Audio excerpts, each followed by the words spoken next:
Good morning everyone. Today we discuss about signaling. So firstly we discuss about signaling. In short, in telecommunication, signaling is the use of signals for controlling communication. Telecommunication में signalling का use signals को control करने के लिए किया जाता है. Simple सा इसका डेफिनेशन है. Signalling is the use of signals for controlling communication. Signaling are two types: in channel signaling, common channel signaling. यहाँ पर इन चैनल सिग्नलिंग को देखें, अलग अलग DC, low frequency, voice frequency, PCM में डिवाइड है. हमें बेसिकली वॉइस फ्रिक्वेंसी को पढ़ना है. वॉइस फ्रिक्वेंसी सिग्नलिंग जो है ये इन बैंड और आउट बैंड में डिवाइड है. Common channel, associated and non associated में डिवाइड है. यहाँ बेसिक डेफिनेशंस दिया हुआ इन चैनल और कॉमन चैनल सिग्नलिंग का. In channel signaling is known as per trunk signaling and it uses the same channel which carries voice or data to pass control signal related to that call or connection.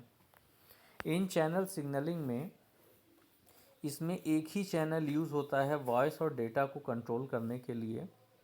इसमें आगे दिया है no additional facilities are required. इसमें किसी additional facilities की ज़रूरत नहीं होती है. Common channel signaling does not use speech or data path for signaling. It uses separate common channel for passing control signals for a group of trunks or information paths. Common channel signaling जो है speech और data path को control नहीं करता है. Signalling का काम है कंट्रोल करना. ये क्या करता है, सब्सक्राइबर्स को कंट्रोल करता है, कई सारे पाथ्स को कंट्रोल करने का काम करेगा. आगे अब हम डिटेल में इन चैनल सिग्नलिंग के बारे में पढ़ेंगे. इन चैनल सिग्नलिंग में स्टार्टिंग में ही बताया था, इसमें वॉइस और डेटा को कंट्रोल करने के लिए एक ही चैनल यूज़ होता है. So first point is the same channel is use to carry control signals. No additional transmission facilities are needed. In band और आउट बैंड के बारे में दिया है कुछ points. In band signalling uses the same frequency bands as voice signals that are carried.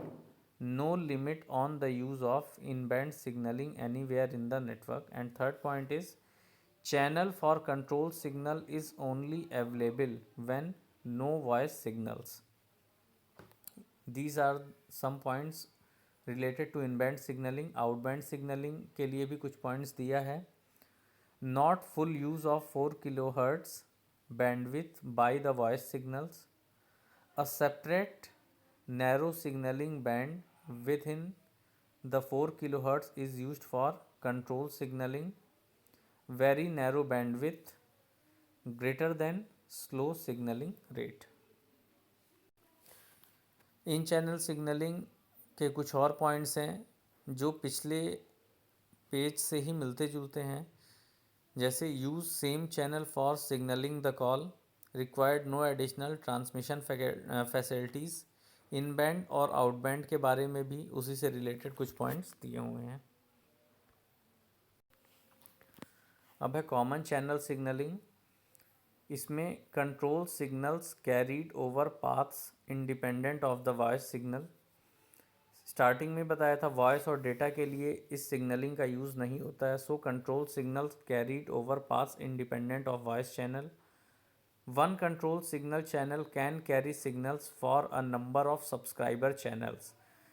In channel signalling में voice और data को कंट्रोल करने का काम करता है. इसमें एक कंट्रोल सिग्नल होता है जो सब्सक्राइबर चैनल को कंट्रोल करता है. Common control channel for these subscriber lines are associated mode, dissociated mode. Associated और डिसएसोसिएटेड के कुछ प्रॉपर्टीज़ यहाँ शो किया गया है. कॉमन चैनल सिग्नलिंग जो होगा इसके कुछ और बेसिक पॉइंट्स यहाँ शो किए गए हैं. जैसे कॉमन चैनल सिग्नलिंग में digital signals on a network that is independent from voice. इसमें जो डिजिटल सिग्नल्स के नेटवर्क हैं वो वॉइस सर्किट से इंडिपेंडेंट होते हैं. One signalling link serves the need of several voice circuit. एक सिग्नलिंग लिंक जो है कई वॉइस सर्किट्स को कंट्रोल करता है। इसके कुछ एडवांटेज और डिसएडवांटेज को डिस्कस करेंगे। Firstly we discuss disadvantage of common channel signalling. Disadvantage में फर्स्ट पॉइंट है additional sub network, next is more complicated switches and last is explicit call continuity check may be needed। Common channel signalling में कई subscriber एक साथ control किए जाते हैं, इसलिए इसकी कॉम्प्लेक्सिटी बहुत ज़्यादा होती है। एडवांटेज में कह सकते हैं हम better voice circuit utilisation, complex message several services features can be controlled by one signalling system, higher reliability than for voice transmission. तो ये कुछ पॉइंट्स थे डिसएडवांटेज और एडवांटेज के कॉमन चैनल सिग्नलिंग के। इस डायग्राम में शो किया है कॉमन चैनल सिग्नलिंग में, इसमें स्विच ए से स्विच बी की तरफ कई सारे सब्सक्राइबर जो हैं एक ही चैनल से कंट्रोल होते हुए दिखाया है। सीसीएस कॉमन चैनल सिग्नलिंग के एडवांटेजेस की बात करेंगे। Compared with channel associated signalling, common channel signalling has many important advantages. इसके कई सारे एडवांटेजेस हैं कॉमन चैनल सिग्नलिंग के। अगर हम कंपेयर करें इन चैनल सिग्नलिंग से, information can be switched between processor much faster then in channel associated signalling. इसमें जो है स्पीड की अगर बात करें तो इन चैनल सिग्नलिंग से कहीं मच फास्टर होता है यहाँ का processor. Second is with a huge signal capacity, it can hold dozen or even hundred of different kinds of signal, thus providing more new services। Dozen से लेकर के हंड्रेड्स तक ये डिफरेंट सिग्नल्स को एक साथ कंट्रोल कर सकता है। नेक्स्ट है सिग्नलिंग टेक्निक। सिग्नलिंग टेक्निक जो है टेलीकम्युनिकेशन नेटवर्क्स के लिए बेसिकली तीन तरह की होती है, subscriber loop signalling, intra exchange signalling, inter exchange signalling. Signalling technique use क्यों होता है, फर्स्ट पॉइंट में दिया है the signalling technique links the variety of switching systems, transmission system and subscriber equipments in a telecommunication network to enable the network to function as a whole. 3 types के होते हैं ये, इनको अभी डिस्कस किया हमने। अब वन बाय वन तीनों टेक्निक्स के बारे में डिस्कस करेंगे। फर्स्ट था सिग्नलिंग टेक्निक में subscriber loop signalling. Subscriber loop signalling जो होगा सब्सक्राइबर्स टू नेटवर्क, सब्सक्राइबर से नेटवर्क के बीच में है, depends on subscriber device and switch. Intra exchange signalling जो होगा इन द एक्सचेंज और switching system. Inter exchange signalling, signalling between the exchange. So यहाँ पर हमने तीनों सिग्नलिंग के टाइप्स को डिस्कस किया। इसमें सब्सक्राइबर लूप सिग्नलिंग सब्सक्राइबर से नेटवर्क के बीच की सिग्नलिंग होती है। इंट्रा एक्सचेंज सिग्नलिंग जो होगा इन द एक्सचेंज और स्विचिंग सिस्टम के बीच में होगा। इंट्रा एक्सचेंज जो होगा signalling between the exchange, exchange से एक्सचेंज के बीच में सिग्नलिंग होगा। कॉमन चैनल सिग्नलिंग को और एक्सप्लेन करने के लिए इसका बेस्ट एग्जांपल है SS7 आर्किटेक्चर। SS7 का पूरा नाम है signalling system number 7। SS7 signalling system number 7 was originally design to support the PSTN।